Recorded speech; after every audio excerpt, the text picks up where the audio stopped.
عزیزان من، حال کے امر کو پہچاننا ہی تو عبادت ہے۔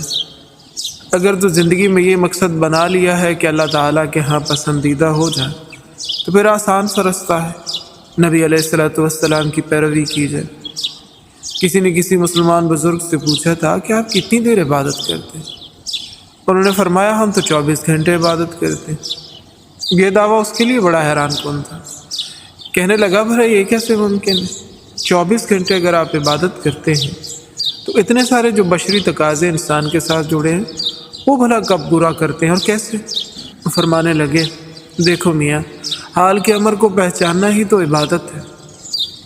ہمیں جو بھی کام درپیش ہوتا ہے، چاہے وہ گھر کا ہے یا باہر کا، تجارت ہے یا جنگ، خوشی ہو یا غم، ہمارے ہاں سب سے پہلی ترجیح یہ ہوتی ہے کہ اللہ تعالیٰ کا حکم کیا ہے اور اس کو نبی علیہ الصلوۃ والسلام نے کس طرح سے پورا فرمایا، آپ کی تعلیمات کیا ہیں۔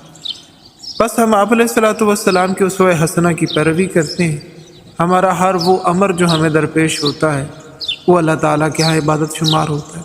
حتیٰ کہ ہم سونے میں بھی اگر آپ علیہ الصلوۃ والسلام کی پیروی کرتے ہیں تو ہمارا سونا بھی سونا بن جاتا ہے۔ ہمیں روزی کمانا کس طرح سے ہے اس کے لیے بھی اصول وضع ہیں۔ ہمیں کھانا کھانا کس طرح سے ہے اس کے بھی اصول بتا دیے گئے، اس کا طریقہ بھی ہمیں تعلیم کر دیا گیا۔ لہٰذا ہم ہر حال میں آپ علیہ الصلوۃ والسلام کی اتباع کرتے ہیں، اور وہی اتباع ہمیں اللہ تعالیٰ کی نظر میں محبوب بنائے گی اور اللہ تعالیٰ ہمارے ساتھ رحمت اور شفقت کا معاملہ فرمائیں گے۔ میرے پیارو، دو ہی تو طریقے ہیں زندگی گزارنے کے۔ ایک وہ طریقہ ہے جو انسان اپنے ماحول سے سیکھتا ہے، جس میں بعض اوقات کوئی ترتیب ہوتی ہے اور بعض اوقات نہیں ہوتی، مگر دوسرا طریقہ اللہ تعالیٰ نے پسند فرمایا ہے، جسے نبی علیہ الصلوۃ والسلام نے تعلیم فرمایا۔